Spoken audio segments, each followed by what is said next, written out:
Hallo ihr Lieben und wie geht's euch? Ich bin Maria und heute möchte ich euch all die Fragen aufzählen, die mir als Ausländer gestellt werden.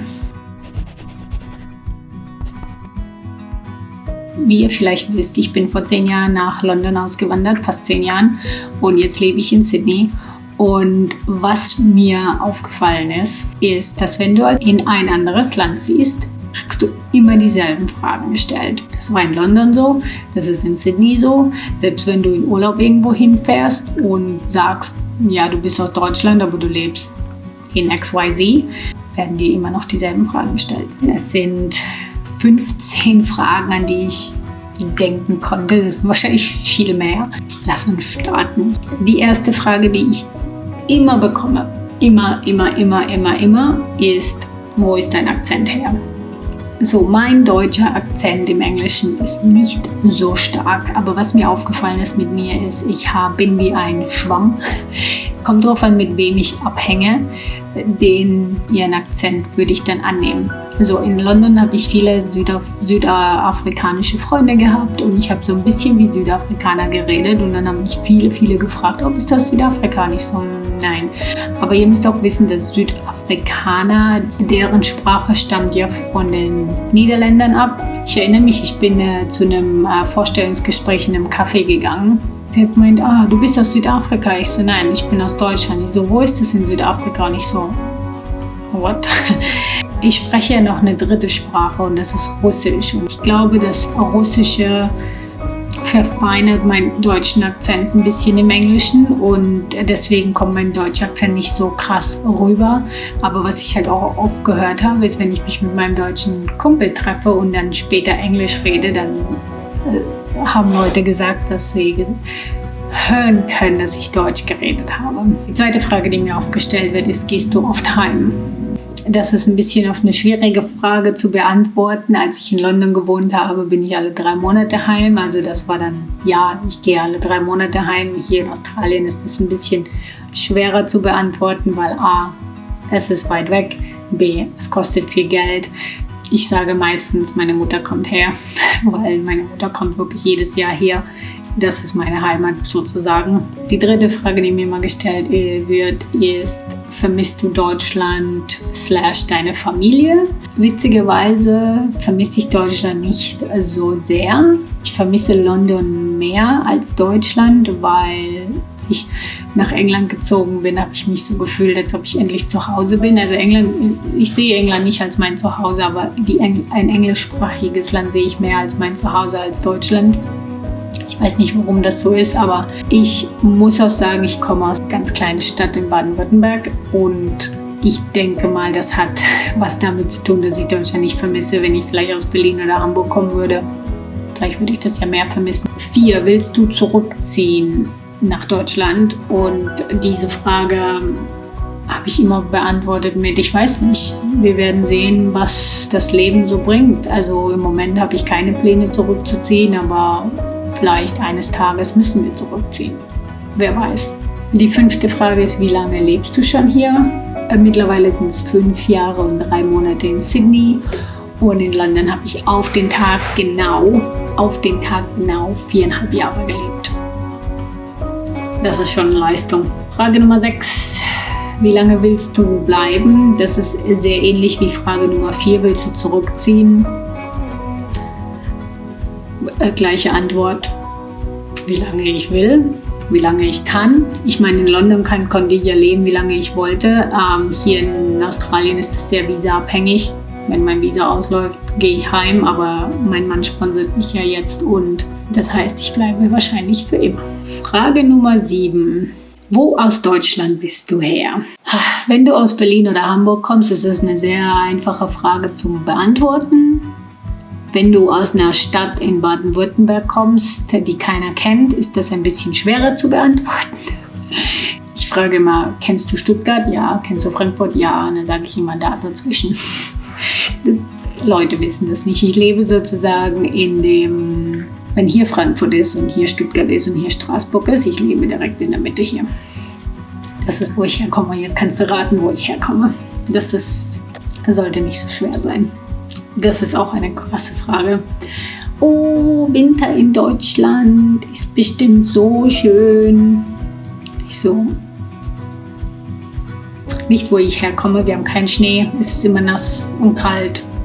Ich meine, wo ich herkomme, wir haben viele Sonnentage, also Winter ist sehr mild-ish, aber wir haben halt keinen Schnee und wer mag schon Winter? Aber das Ding ist halt, hier in Australien stellen sie sich das so vor, als ob es immer schneit und man geht immer zum Christkindlmarkt oder Weihnachtsmarkt.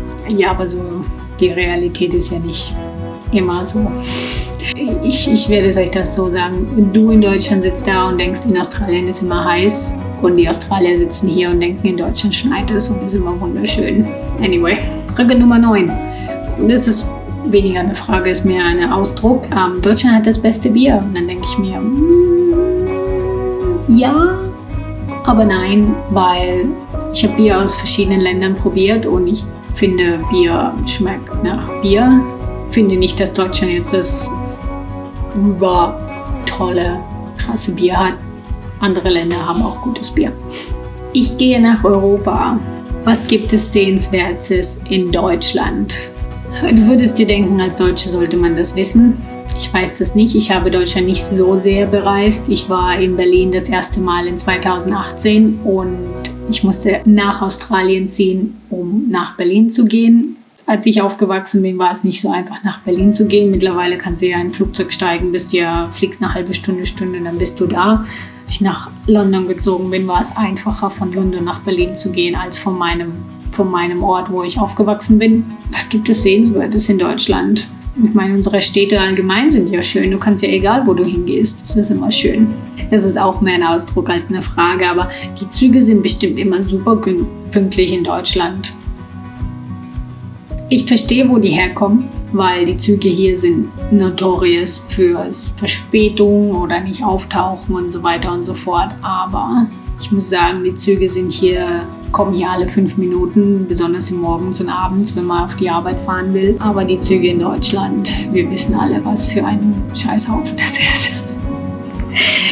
Als mein Mann und ich 2018 in Deutschland waren, sind wir von Berlin nach München mit dem Zug und wir hatten 2 Stunden Verspätung. Eine 4-Stunden-Zugfahrt war eine 6-Stunden-Zugfahrt mit 2-mal Zugwechseln. Also sorry. Die Züge in Deutschland sind ein Scheißhaufen. Wenn mir Australier zuschauen, hallo Australier, Züge in Deutschland sind ein Scheißhaufen. Allgemein für Australien. Fährst du Auto hier in Australien? Ja, ich fahre Auto hier in Australien. Hier ist ein Auto oder es ist sehr empfehlenswert, dass man weiß, wie man ein Auto fährt hier in Australien, weil Dinge sind hier doch sehr weit gelegen. Ich meine, wenn du in Sydney wohnst und du wohnst in den Eastern Suburbs oder in der City, brauchst du nicht unbedingt ein Auto, aber wenn du außerhalb der City wohnst, so wie ich, ist ein Auto schon empfehlenswert. Hier fährt man natürlich auf der linken Seite Auto. Also ja, du sitzt auf der rechten Seite und fährst auf der linken Straßenseite. Da musste ich mich echt daran gewöhnen. Und überwiegend sind die Autos automatisch, nicht manuell. Da musste ich mich auch sehr daran gewöhnen. Die Regeln sind mehr oder weniger die gleichen, aber ein bisschen anders. Ich wollte ein Video zum Autofahren drehen, aber das sind so viele kleine Teile, die ich noch recherchieren muss, dass ich noch nicht dazu gekommen bin, das zu filmen. Frage Nummer 13. Wie gefällt es dir hier? Gut. Wenn es mir nicht gefallen würde, würde ich gehen. Frage Nummer 14. Ist Australien so, wie du es dir vorgestellt hast? Ganz ehrlich, was ich mir vorgestellt habe, ist, was sich jeder vorstellt. Es ist heiß, es ist weit weg und hier laufen Spinnen dir über den Weg. So ist das nicht. Winter ist kalt, Sommer ist heiß. Spinnen in der Stadt oder in Sydney gibt es, aber die laufen dir jetzt nicht so wie über den Weg wie im Busch. Oder die Horror-Stories, die du immer im Fernsehen siehst, wo dann die Schlange aus der Toilette kommt, das hast du hier in der Stadt so nicht. Da musst du schon in der Region wohnen. Und 15 ist so eine Frage. Wenn du hier im Büro arbeitest, haben sie immer die Klimaanlage krass auf, ich glaube, 21 bis 23 Grad gestellt und es kann ganz schön kalt werden, besonders wenn du am Schreibtisch sitzt und arbeitest und du dich wenig bewegst. Ich finde das sehr gut, dass wir von zu Hause arbeiten. Mir war nicht einmal kalt. Und dann sagen sie mal, dir ist kalt, du bist doch aus Deutschland oder Russland. Da ist doch viel kälter. Ich habe mich akklimatisiert nach ungefähr 3 Monaten, die ich hier lebe. Natürlich, als ich hierher gezogen bin, ich bin ja im Winter hergezogen, da hat mir so eine dünne Lederjacke ausgereicht. Mittlerweile trage ich eine dicke Winterjacke hier im Winter, weil du gewöhnst dich dran und wenn die Temperaturen zu 20 Grad fallen, dann ist mir kalt. Ich finde das immer so witzig, wie sie denken, dass wenn du aus Deutschland oder aus Russland kommst, dann kann dir nie kalt sein, weil es da immer viel kälter ist als hier. So funktioniert das aber halt einfach nicht. Ja, das sind meine 15 Fragen oder Anmerkungen, die ich jemals Ausländer gestellt bekommen habe. Falls du im Ausland lebst und das guckst, lass mich wissen, welche Fragen dir gestellt werden oder ob du die gleichen Fragen gestellt bekommst. Natürlich, seit ich mich etabliert habe in Sydney und regelmäßig weniger Leute kennenlerne, kriege ich die Fragen weniger gestellt. Aber ja, eine Zeit lang wollte ich wirklich keine neuen Leute mehr kennenlernen, weil ich wollte einfach meine Geschichte nicht nochmal erzählen. So, anyway, ich hoffe, dir hat meine Geschichte gefallen. Wenn ja, gib mir ein Like und abonniere mich, weil da werden viel mehr Auswandergeschichten oder Themen kommen. Dankeschön fürs Zuschauen und ich sehe dich in meinem nächsten Video.